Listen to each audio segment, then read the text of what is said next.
So it is my great pleasure to introduce Dr. Mathias Martins, D.V.M, MS, Ph.D., who is an assistant clinical professor and head of the Virology and Molecular Diagnostics Section at Penn State's Animal Diagnostic Laboratory within the Department of Veterinary and Biomedical Sciences.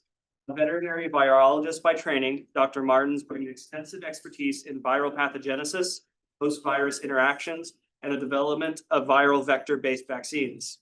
Before joining Penn State in 2024, Dr. Martins served as Virology Section head at Texas A&M Veterinary Medical Diagnostic Laboratory and completed postdoctoral research at Cornell University College of Veterinary Medicine, where his work focused on zoonotic viruses, including SARS-CoV-2 transmission across species.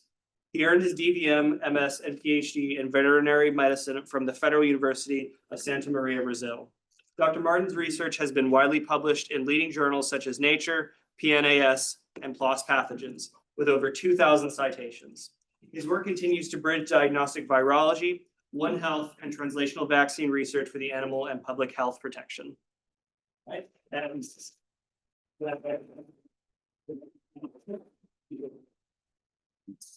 you.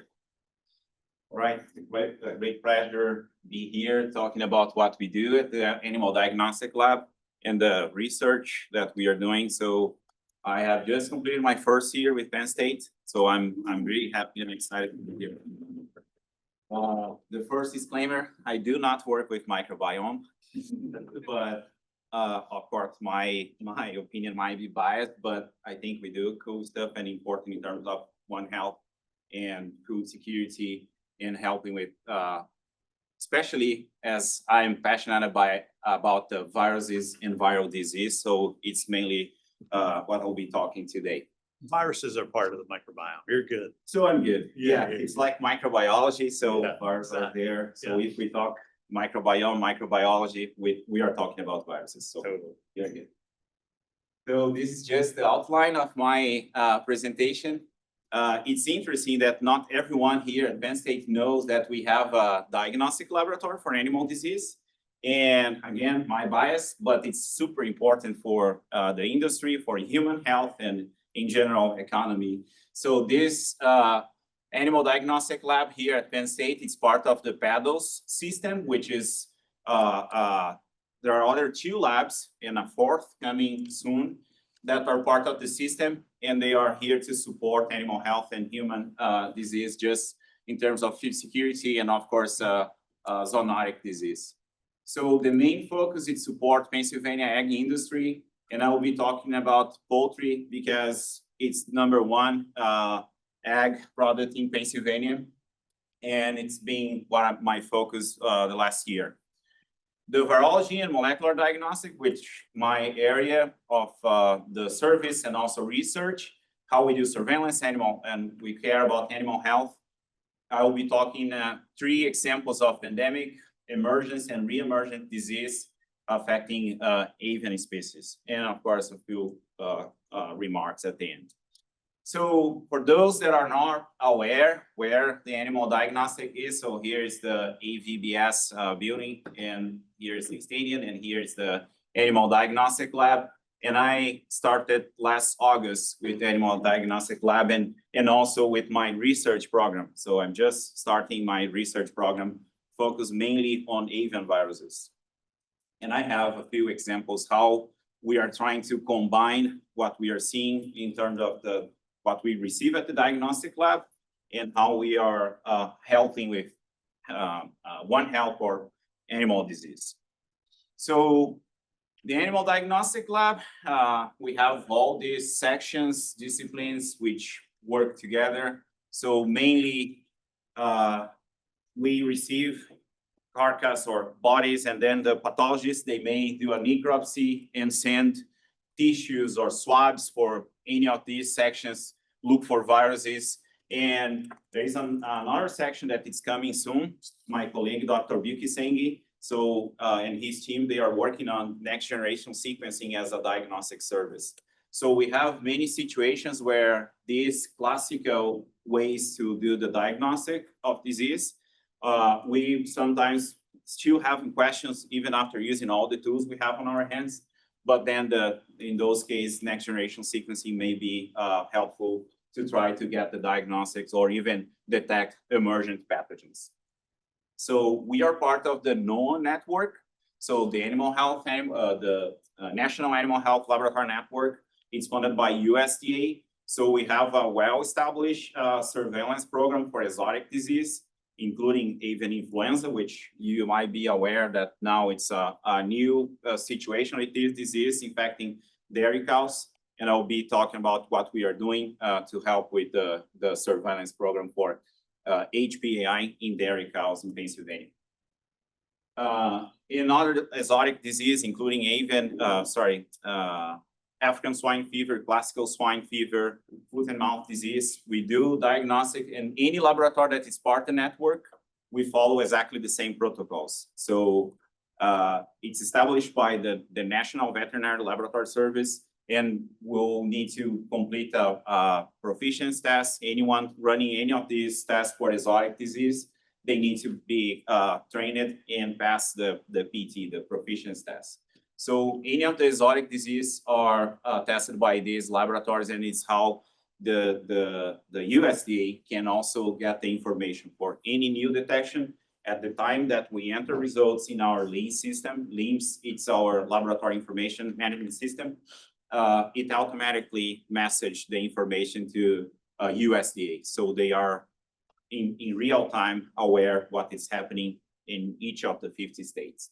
So there are now, I can't remember the exact number, but it's around 60 laboratories across the country that are part of the NOAA.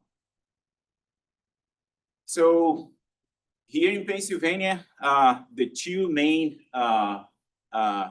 industries, as you might be aware, it's milk or dairy and poultry and egg production. So we are ranking we are fourth on the ranking for egg production in the country, 12 for broilers. We are 8 for milk production. So our diagnostic lab is to support, and as I mentioned, all the surveillance and especially new disease that are happening or endemic disease, and especially those diseases that might be of concern for human health. So we have a new situation. Last year, it was March or end of March 2024, when the first detection of avian influenza in dairy cows was announced. So it's not clear exactly when the spillover happened from a wild bird to a dairy cow, or a wild bird to a intermediate species and then to dairy cows. But since then, we have more than 1,000 confirmed cases, which means more than 1,000 farms across the country and in 19 states. So it was the end of March, but since April, we have or USDA it's a federal order that any movement across states for dairy cows, they need to be tested within 7 days before movement. So since collection, and they need to have the sample tested and move the animal within 7 days. However, by the time that they established this requirement, it was maybe too late, as initially at least 3 states detected right after it was detected in Texas. So this map is showing the whole number for all detections, and as you can see here, there is no detection in Pennsylvania.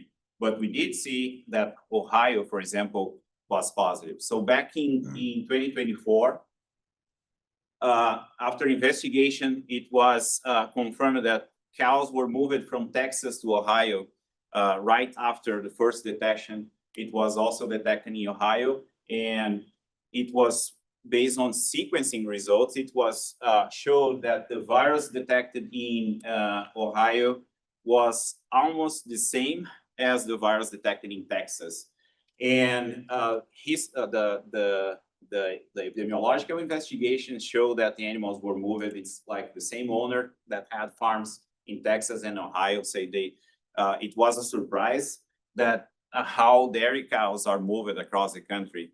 And this was the main example how the disease can also move fast.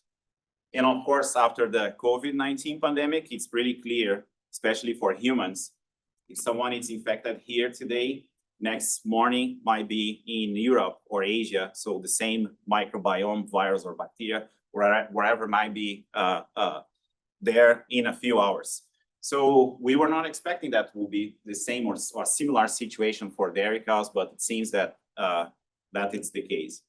So was a single introduction. This is what the sequencing data is showing. It was a single introduction, and then dairy to cow transmitted. Basically until end of 24, when a new detection in Nevada or Arizona, I can't remember exactly, show a new introduction. So we had at least 2 situations where the avian virus was transmitted to dairy cows.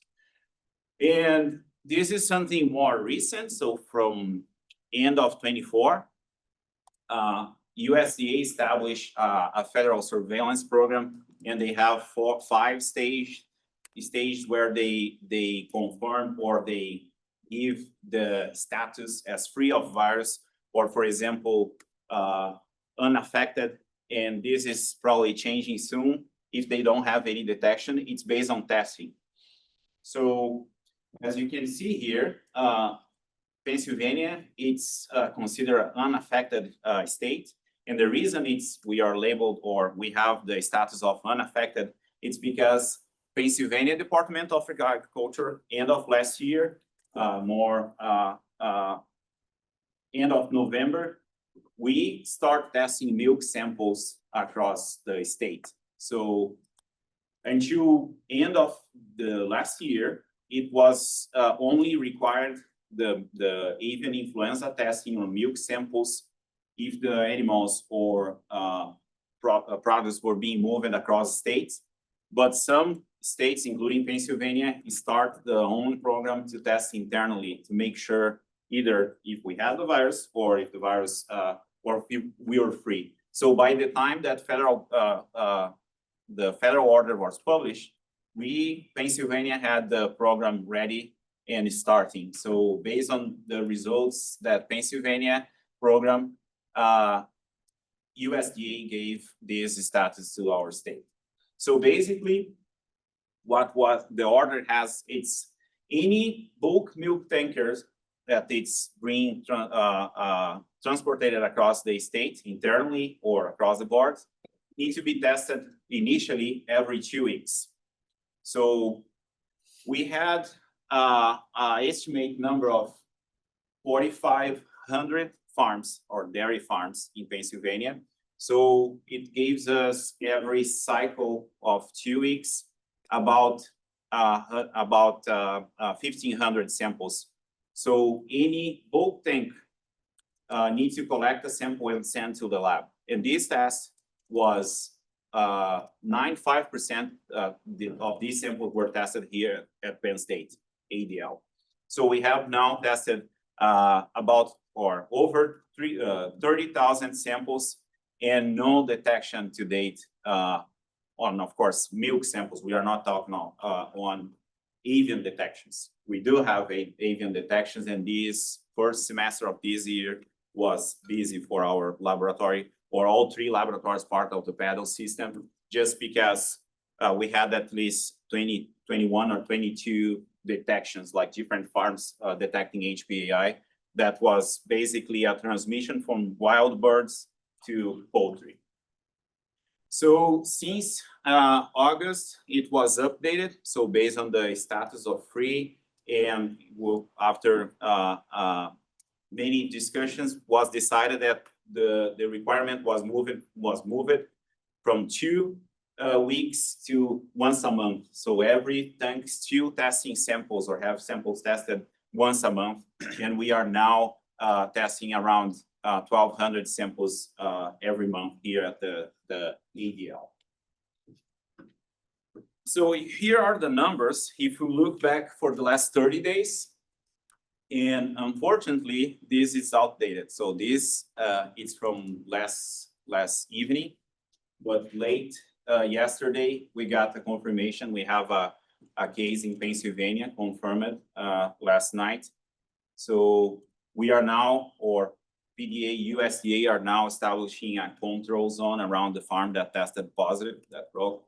And we, laboratories, are testing samples. So any bird in that control zone needs to be tested once a week. And any bird being moved out of state need a test within 72 hours. So to be allowed, for example, for a bird be moved from Pennsylvania to New Jersey, this bird needs to be swabbed, or that flock. So the farms are huge. So sometimes a farm might have 2 million birds. So of course we are not testing all of them. So it's required to test 3 swab pools. It was a requirement for a large farm, and that it's enough to move those birds. And this virus spreads so fast, it's very unlikely that if we swab 30 birds, we'll not detect on a swab pool. So people sometimes ask, well, if you have 500,000 birds, how you be confident that that is representative? But this virus spreads so fast. Yeah. Do you have any pictures of the populations later in your? I don't. No? You mean the bird population? Yeah. No. So I just wanna bring awareness to the group what finding a positive means. That entire flock is going to be killed. Okay, that farmer is taking a huge hit, and it's a huge animal welfare. It's giving a huge impact in our workers and their mental health, because it's something for you to walk into a barn of 300,000 birds and suffocate all of them to death at once.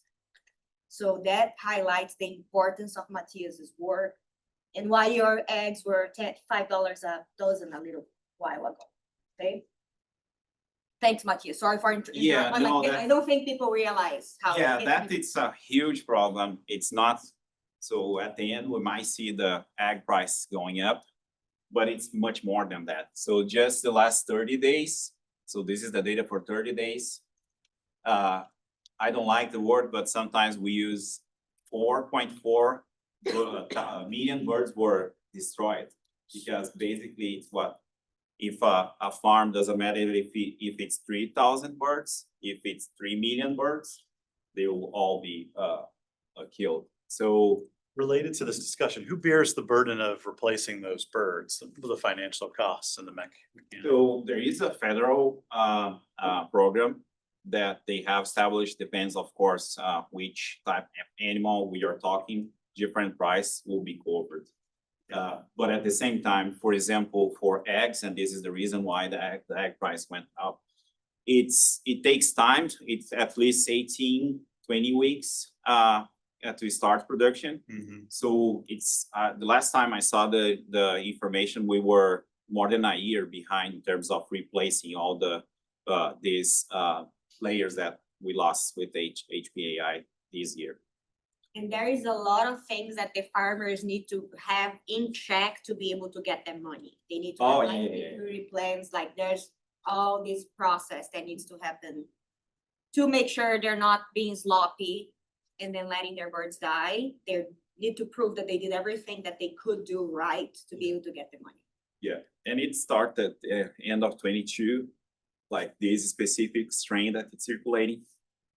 So the first year, it was, of course, a learning curve. Now, all a part of this situation are better prepared. Doesn't mean that it's not a problem anymore. It's still, but at the first year, that was a huge problem because not all farms had the biosafe plan or all the documentation that is needed, for example, get the reimbursement. But anyway, it's still a huge problem. And more now talking about the dairy, this is also a good point. Since the first detection in dairy, there were more than 1,000 farms. And since the beginning, I remember people saying, well, this, it's not the host for this virus. It's kind of the mother nature. It's interesting because the name of the virus, it's avian virus because it's an avian virus. It's not because it's a mammalian virus, but it's infecting dairy cows, and not only that, it's infecting the mammary gland. So, and since the beginning, people keep saying, well, I think it will disappear, will disappear, will disappear, and it's more than a year. And if you look here, it's a single detection, a single case, confirmed case last 30 days. Does it mean that it's not anywhere? It's hard to believe that it's not anywhere. It's probably not being detected. For example, there is a recent detection in Texas, and based on sequencing again, they are showing that, well, this virus is pretty close to the virus that was circulating in March, April. And the other detection was almost a year later, and the virus is almost the same, which means that virus was circulating and was not being detected. So the state was considered free for a few months, and new detections show that it's almost the same virus. It's very likely that was not being detected. And this is the point. It might be what is happening here, it's no detection, but we are saying we have a single new case last year. People may look at this and say, well, it seems that now will disappear. I personally think it's unlikely. So my previous experience in terms of research was pretty much doing mammalian viruses, working with mammalian viruses. And since before moving or taking this position, I knew I was moving to a state where poultry is important. And this, when we talk about poultry, I'm talking about all that it's involved with, for example, economy, human health, and everything it's behind. So I decided to move my tools to work with avian viruses. So I have 3 examples here. What I have applied in the last year since I started here. These 3 viruses, this is endemic. The fall adenovirus, it's endemic everywhere. We know when we have chickens, this virus, we might find this virus. Avian metapneumovirus was not circulating in the US for 10 years until end of 2023 and early 24, when it was again detected across the country, mainly, of course, those states that are heavy producers of chickens and turkeys, mainly turkeys. In Turkey orthoreovirus or reovirus, this is also endemic everywhere, but we have a situation here which we are investigating to try to understand what this virus or how this virus is changing. So I'll be talking about these 3 just as an example how we are making a bridge between what we are receiving, what we are seeing at the diagnostic lab, and how applied research can help the industry. And this is the main focus of my research program. So just a background, fall adenovirus or adenovirus or avian adenovirus, it's mainly known by causing inclusion body hepatitis. And as I said, this virus, it's everywhere, and it's causing economic impact. We don't know exactly the number because most of the time it's a combination, and this is where microbiome is so important because we are not anymore just looking at a single cause. But this virus, it's definitely important for the poultry industry, mainly chickens. It can also infect other avian species and may cause different disease, but this is the main one we observe. So may also cause subclinical infections. Of course, the economic impact, as I said, and be horizontally or vertically transmitted, and affected mainly broilers up to 5 weeks of age. So there is no commercial vaccine for this virus, and we know there are at least 12 serotypes. So I have here the 5 species and the 12 serotypes of fall adenovirus. This is the updated taxonomy, which I can follow. It's so much information, we'll get there, but they update this a year or 2 ago. But based on a classical classification, this is a virus, it's allocating into 5 species and 12 serotypes. And why we are saying 12 serotypes, it's because if a bird is infected or vaccinated with serotype 1, it's unlikely that will be protected to other serotypes. So it was a question from a client if we could serotype the virus. We could do two ways, even using a specific serum against each of these viruses. And for example, if a veterinarian, a farm is submitting a sample to the diagnostic lab, we may isolate the virus. And this client may ask us to send the isolates to a vaccine company, and they will do what we call an autogenous vaccine. It's basically using the virus that it's isolated from that flock. It's being prepared and killed and used as a vaccine to control disease. So we didn't have this, or we don't have the ability to classify the virus until recently and give this as a service to clients. But now we are working on having this as a service. So we'll offer this to clients as a service. So this is why this disease, or it's called inclusion body hepatitis, because we see here this virus, it's causing the inclusion bodies, which is basically a huge amount of protein and DNA in the nucleus of the cells. But we have these 12 serotypes, the 5 species, and not all of them are clearly related with a specific disease, but we have at least these ones that are either related with IBH, the inclusion body hepatitis, or with the gizzard erosions, which is the serotype 1. And this is the most concern, which is species C, serotype 4, which is a virus in Asia being linked to high virulence, high mortality outbreaks. So when we start search the literature, this is not something at least documented here in the US, but the hepatitis hydropericardium syndrome, HHS, when under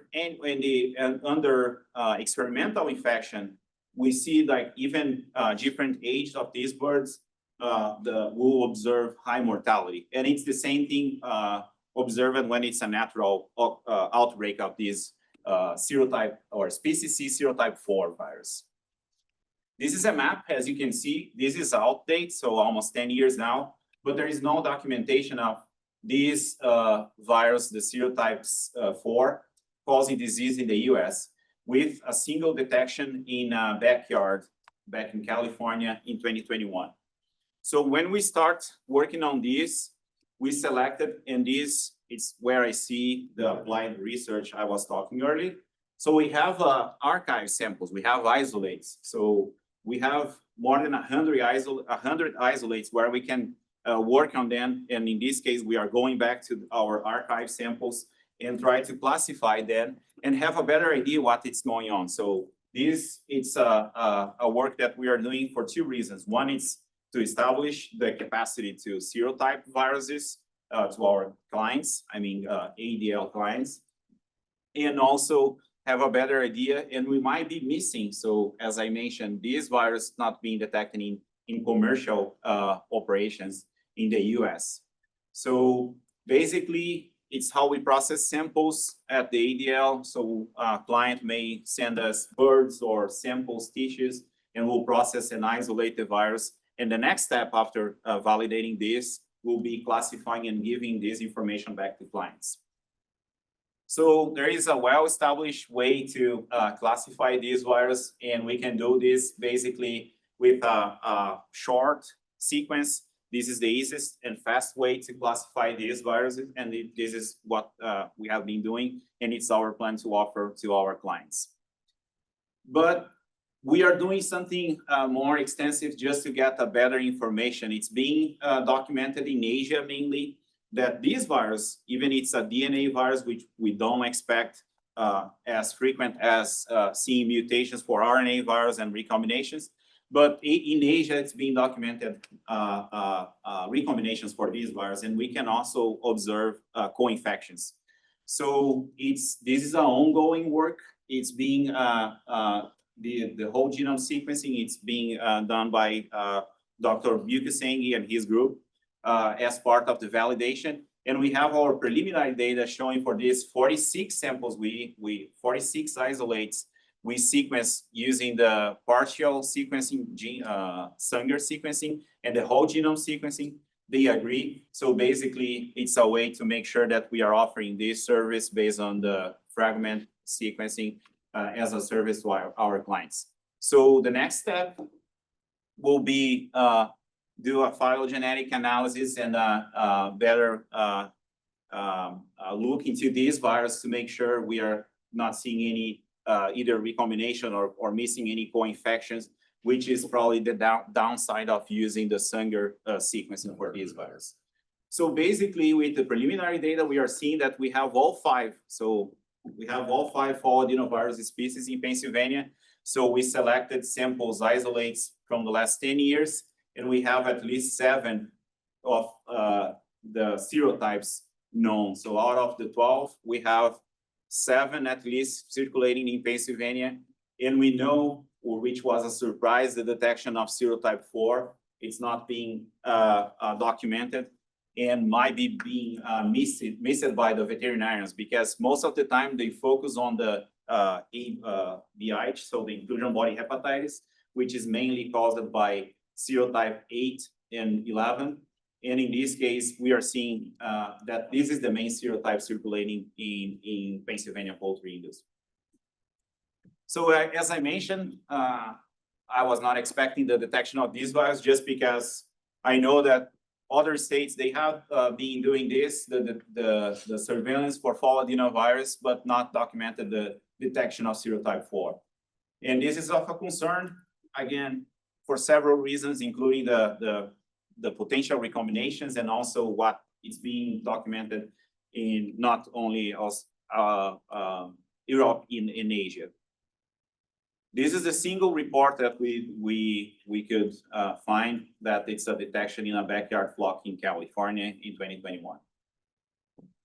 So the partial sequence of fall adenovirus, it's being completed, at least for the 46 samples. Also, we are now comparing with whole genome sequencing. We detected all 5 species and at least 7 serotypes, and we documented for the first time the serotype 4, which is of concern. So next will be establishing this. So we have several internal requirements to bring this as a service. So we are almost there to offer this to our clients. The whole genome sequencing analysis is to investigate it further and also to support the validation of our target sequencing for the exon gene. We'll continue this surveillance, and we need to make the veterinarians or our clients aware that they might be missing the serotype 4, which might be causing high mortality. It's been like that for several situations where the veterinarians, what they are seeing, they may target a single virus or a single bacteria, and this is where we might be missing other stuff. And it's common, for example, we receive a sample and we have a request for a PCR for another virus, let's say infectious bronchitis virus, and that PCR will come out positive.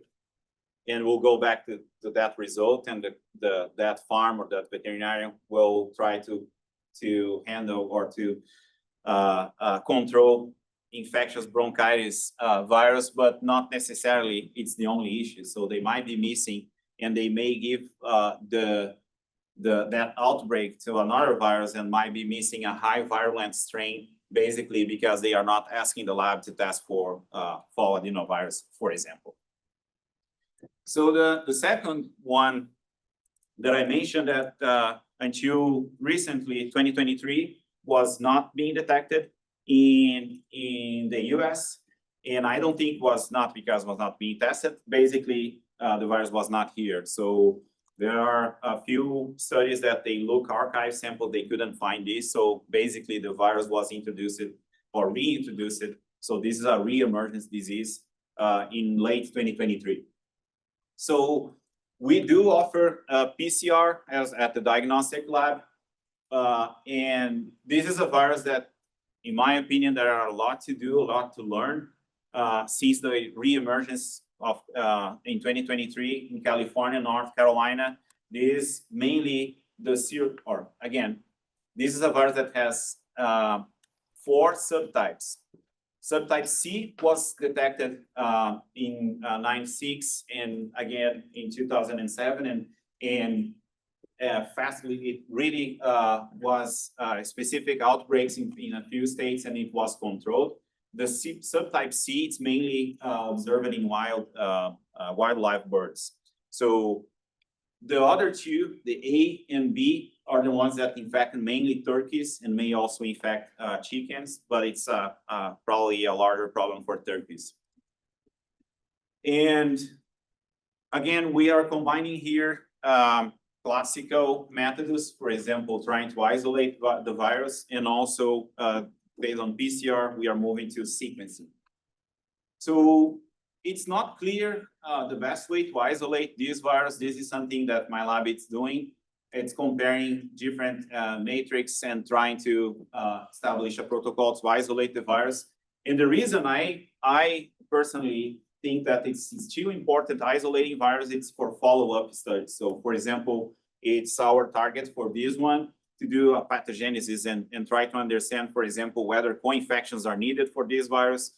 And we have a few bacteria that we are consistently seeing when the birds are sick.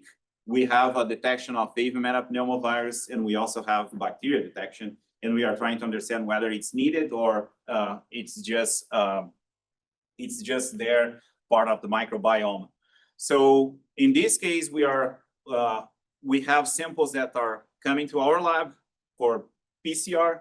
We save them, and then we are trying to isolate the virus. We confirm virus isolation by PCR, and we follow up with whole genome sequencing. So we have so far, it's not the whole data here, but we sequenced more than 100 samples.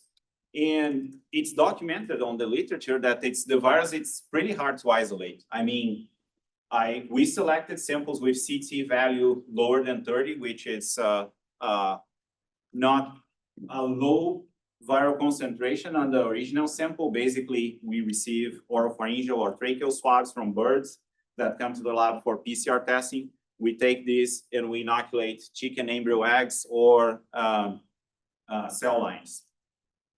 We successfully isolate 8 of these viruses. So out of 115 samples, we isolate 8, but it seems that a low number, but most of the time it's a virus that it's not being isolated. And the main reason is because there is no good protocol or a well-established protocol for this virus. There are at least 2 or 3 strains that are adapted to cell culture, but these are old strains from 30 or 40 years ago with many passages that accumulate mutations when it's maintained on the laboratory. So these are the viruses that are circulating in Pennsylvania. So the next step is complete the in vitro and in vivo characterization and continue the molecular surveillance. So again, this is a virus that was not here in the US until 2 years ago. This year, the vaccination started. There are several companies now that are vaccinating against this virus. So we'll be interested in keeping the surveillance and see how the vaccination is putting a pressure and how the virus will mutate, or whether the virus will continue circulating after a well-established vaccination program. And the last one that I'll be talking, the turkey orthoreovirus or TRV or reovirus. So this virus, again, it's everywhere, South America, Europe, Asia. And there are several presentations, including subclinical infections of this virus, but enteric disease, it's probably the most common, pericarditis, hepatitis, and a major cause of viral arthritis and tenoviscitis. This virus, it's mainly related with these presentations. So it leads to poor feed conversion, so it's economic impact. And the transmission, again, can be vertical or horizontal. And it's, again, a virus. There is no vaccine. So there are different genotypes, also apparently a single serotype. But even so, the autonomous vaccines, which, again, at the ADL, we receive samples, we isolate the virus, and our clients, they may ask us to send samples for a vaccine company. So they will make a vaccine out of their own isolate. So the viral isolate from that specific flock will have a vaccine. They will grow the virus at the laboratory, kill the virus, and use as a vaccine. Even so, it seems that these vaccines are not giving good results for many reasons. And at the same time, we continue to see emergent variants. And this is an interesting case. So we have a client that reached out to the lab, and he was confident that this virus was causing neurological disease. So there is a list of viruses that will probably target for neurological disease, and reovirus is not one of them. But this client, he was convinced, and he asked us to try to isolate the virus from brain tissue. I was surprised when we isolate the virus, because as was the request we received, we isolate the virus, and I asked Nate, who is the technician at the diagnostic even virology lab, and I asked him, please, let's go back and try again, make sure this is real. But it turns out we have more cases. So we had that first case, we have a total of six submissions from the two major producers of turkeys in this country. And we isolate the virus from brain tissue. And then my next question was, are we isolate this virus because we have some type of cross-contamination? Or is this virus really infecting the brain of these poults? So all animals were 2 to 8 weeks old and presenting up to 10% of the flocks were presenting neurological signs, including prostration, ataxia, twisted necks, circling, and disorientation. So this is the virus isolation. Here is what the virus is causing to the cell culture, and it's how we first confirm that a virus is being isolated. So there are several ways to follow up and confirm which virus we are isolating. In this case, we are using immunofluorescence, antibody-based. What we are seeing in green here, it's the virus or infected cells with turkey reovirus. So this was the first step. My follow-up question, well, we need to find a way to confirm that the tissue is infected. So we follow up with in situ hybridization, and here is it. In red or reddish, we see, so these are brain sections. And we confirm based on the in situ hybridization that yes, that it's unlikely to be a cross-contamination. We are seeing here, these sections we are showing in situ the turkey reovirus RNA.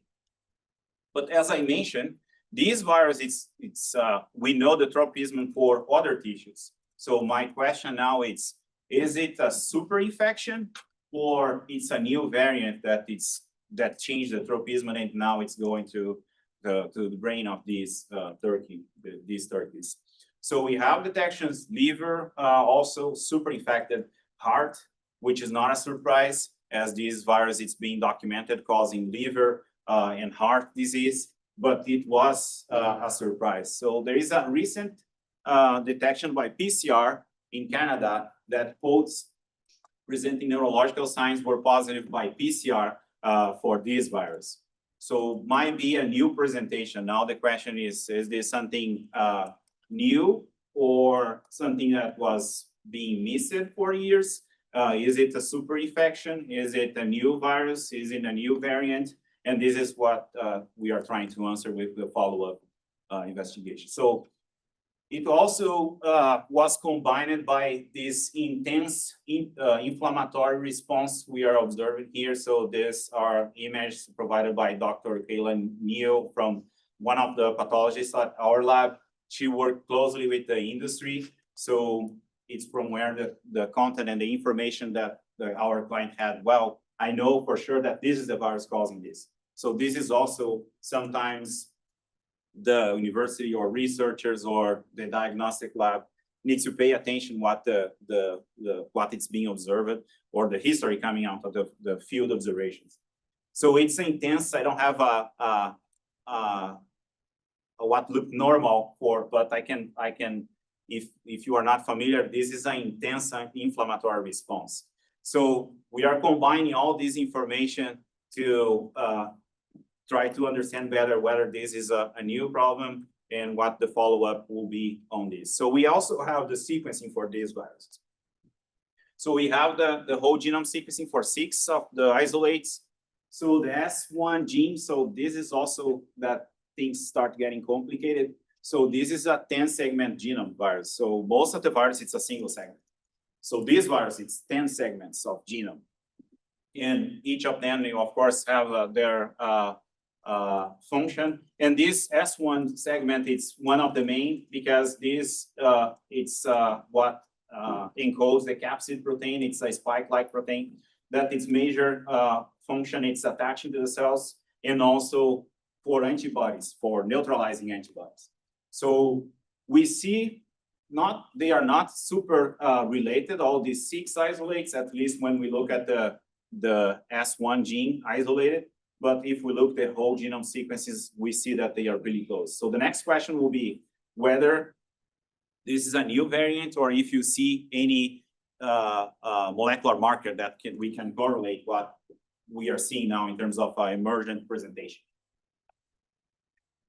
So we have, and as you might be aware, as much you look into your research, more questions emerge, and it's not differently here. And we'll know for sure that will keep happening, and it's for every question, we'll have a ways to investigate it better, and we'll come up with more questions, and it's not different for your research. So I'm glad that I had the chance to talk about the diagnostic lab and the importance of our work, and I was surprised recently that even people that are here at the Penn State University, they were not aware that we have an animal diagnostic lab. At the same time, I think, well, this is, we do something that it's important not only for the industry, but for human health as well. So I'm glad that I had the chance to talk about a little about what the work that we do and what my lab is doing now in terms of trying to get the information or the front door with the industry and what is happening, and then follow up with this research. So all these viruses we do have plans to follow up with pathogenesis studies to trying to understand it better, how the virus is causing the disease, and also potentially develop vaccines. So we need to be prepared because we know that will happen, and we don't know how and when, but we need to be better prepared every time we have an emergence or an emergent disease or re-emergent disease. We need to respond fast. And this is how the ADL is supporting our system and our industry and the food security at all. We have several collaborators, of course, people that work at the ADL. This we have working together, and people from Cornell, where I had the opportunity to have the postdoc training. And we have being funded by the Poultry Livestock Excellence Center, and more recently internally funded to support this applied research we have been doing. All right, I'll be happy to answer any question.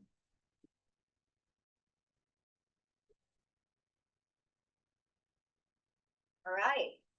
So now you see the cool stuff that we do here at Penn State and how that impacts what you eat for lunch. Okay, thank you for your service. All right, go ahead.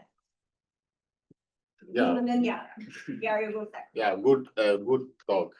So my question is, do the government have any intervention for farmers in form of compensation, those that have to destroy their farm due to disease outbreak?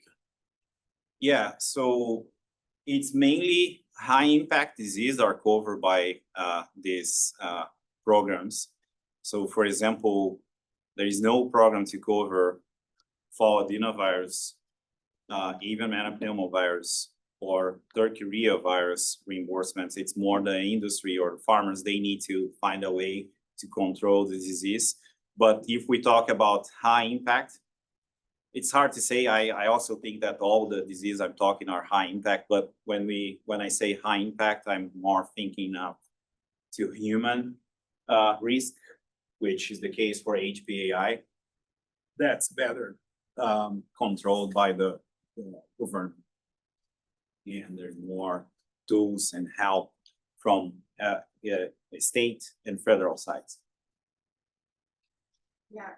I'm curious about the biosecurity level of the diagnostic lab. Is it a BSL-3 lab? So every time we detect a sample that it's positive for a high risk, this is a really good question. So I was talking about HPAI, but this is obvious when it's happening, and we have several procedures to decrease the risk. We are not working under BSL-3, but we do not culture the virus. So we do have first step, once we receive the sample, decontaminate the tubes, and we have several procedures and also PPE that we need to wear. And of course, we use a biosafety 2+ to decrease the chance to someone be exposure to the virus, and talking at HPAI. But there are other also risks. And this is pretty much based on what it's being received at the front door, going over the information that it's there, and whoever it's going over this information will be mainly the pathologists. They need to first think of potential risk. For example, if it's birds, almost 100% the case will be first tested for avian influenza before anything else. So the samples will not go for other tests before we confirm they are negative. For example, a full necropsy, most of the case will only happen after confirming that the sample is negative for avian influenza or highly pathogenic avian influenza. But until recently, for example, the virus that it's now circulating, the H5N1, it was considered a select agent. So every time the diagnostic lab received this and confirmed that it's H5N1, we have a regulation that we need to destroy the samples to make sure that we'll stop there. And also for the testing procedures, the first step, it's inactivating the virus with lysis buffer, which once we add the first buffer to the sample, that risk, it's gone, or at least it's minimal. Related to this question, is there some co-infection case, or all the virus when you find one chicken, one virus, there's no infection? You mean in general or avian influenza? In Will be the same. So it will be the same. It's very, very, very unlikely that will be a single virus, unless we have SPF birds, and even so, we'll have something else. So Tell them what SPF birds are. yeah, the specific pathogen-free birds that we use, for example, for under control experiments. So at the end, my answer is no. It's very, very unlikely that will be a single pathogen or a single virus. And this, it's more and more being considered every time we have a diagnostic. It's unlikely that a sample will be tested for a single pathogen. So I mentioned during my talk that sometimes what happens is we report a positive result, and that my concern is that result might be misinterpreted in terms of we have that detection, doesn't mean that it's causing disease. Might be there, but we have something else that it's being missed. And every time we target this by PCR, we have an answer yes or no, just for the targets that we are testing. So if we are not testing, of course, we will not detect unless we are doing a metagenomics analysis, which is more and more being considered. So when you said the orthoreovirus has 12 segments, what are those segments? Like, is that saying that if I have two different orthoreoviruses infect one cell, that they will trade segments of their genome? Like, what defines how many segments of virus? That it's a possibility. For example, it's also a segmented virus. The genome is segmented, several segments. It's the same thing for avian influenza. There are 8 segments. And this is why this virus evolves so fast. There is always a chance of a co-infection and come out with a new virus. And this was and still the main concern of avian influenza, reassorted virus out of a co-infection, and the new pandemic came out of that. And it happened in 2009 with that was called swine influenza, but learned later on was a mix of avian human virus and swine virus that was evolving and caused that pandemic back in 2009. And before SARS-CoV-2, everyone was saying, we'll have a new pandemic, a new influenza pandemic, but it's the same thing. So real virus, it's 10 segments. And there is always a chance of co-infection and come out with a new virus. So this, it's a kind of a way that the virus is evolving, and it's a benefit for the viral evolution and potentially escape, let's say, if the population is immune, if we have a reassortant virus that may escape the immune response. I like this idea that you mentioned about vertical transmission, that fowl adenovirus is vertically transmitted. And I wondered, given the ecology that these poultry are always facing exposure to viruses, there's an opportunity to evolve vertical transmission either short term or maybe even in the long term. Are there any cases where viruses have stably become vertically transmitted in these types of viruses you look at, or is it just sort of a one-off?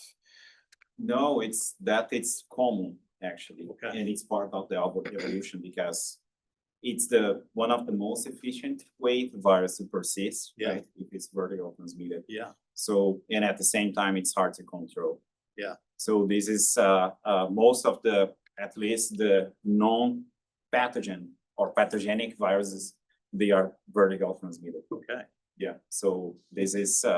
Has anybody looked at long-term vertical evolution of these viruses and whether their genomes change or their pathogenesis changes over time? Well, I'm aware of small studies, like we can do this, for example, for a proof of concept. We can have embryonated chicken egg at the lab, in fact, and see how the virus, and we can even have those embryos hatch and keep those birds and see how they transmit. But they are all small scale. I'm not aware of a large scale study to get a better answer. Yeah, We need the BSL-2 chicken facility. we do have, and I hope that will be soon be infecting turkeys and chickens. I mean, next year, we do have some pathogen. Not necessarily because I might need to collaborate with people that have background on the evolution and then design. I'm trying to answer a few questions based on what I have shown. You're trying to keep the country safe. You're busy. Yeah, everyone working with infectious disease, they are being busy, and virologists for sure. Fun fact, some strains of salmonella also vertically transmitting chickens. There's so much opportunity there for big work. Yeah. I hope you guys are as excited as I am. Let's thank Matthias.